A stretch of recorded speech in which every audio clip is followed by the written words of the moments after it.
C'est par la grande barrière entre la ville de Goma en RDC et celle de Gisenyi au Rwanda que les rebelles du M23 sont venus remettre devant les caméras 14 combattants des forces démocratiques pour la libération du Rwanda aux officiers de l'armée rwandaise. À leur tête, le général de brigade Ezekiel Gakwerere, que les rebelles affirment avoir capturé pendant les affrontements contre les FARDC dans la province du Nord Kivu. Je suis au Congo depuis le début de cette guerre. J'ai été capturé il y a quelques jours par la force du M23. Le haut gradé des FDLR a été présenté avec une dizaine de ses soldats, tous portant des tenues de l'armée congolaise. Celle-ci a réagi dans un communiqué pour dénoncer un matraquage médiatique mis en scène par l'AFC M23 dans le but de discréditer les FARDC. L'armée congolaise affirme notamment que le général de brigade Gakwerere travaille depuis longtemps au service du président rwandais Paul Kagame. Interrogée par la DW, la porte-parole du gouvernement rwandais approuve sans gêne l'opération des rebelles que le Rwanda est accusé de soutenir.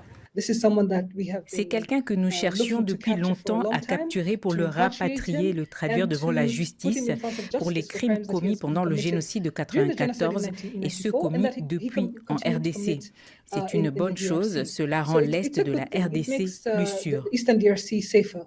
Dans son communiqué, l'armée congolaise affirme aussi que les autorités rwandaises ont pris d'anciens FDLR détenus dans la prison centrale de Gitarama au Rwanda et les ont habillés en tenue militaire neuve des FARDC pour les faire passer pour des combattants capturés à Goma. C'est chaque parti qui essaie de monter les enchères. Et en montant les enchères, il y a bien entendu du faux qui peut être présenté, mais ce qui n'exclut pas absolument l'existence du vrai par rapport à ce phénomène. La présence active des FDLR dans des zones frontalières du Rwanda est une des raisons avancées par Kigali pour légitimer l'action du M23. Nous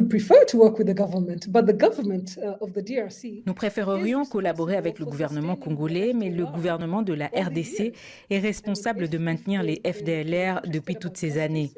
S'ils étaient vraiment intéressés par la justice, par la sécurité et la paix dans la région, ils auraient neutralisé ce groupe il y a longtemps. Nous l'avons demandé à maintes reprises. Donc si le gouvernement congolais non seulement ne veut pas nous remettre les FDLR, mais en plus les intègre à son armée, nous considérons cela comme une force hostile à neutraliser par n'importe quel moyen. Et le fait qu'ils aient été capturés et que ceux qui les ont capturés nous les ont remis, nous trouvons cela tout à fait acceptable.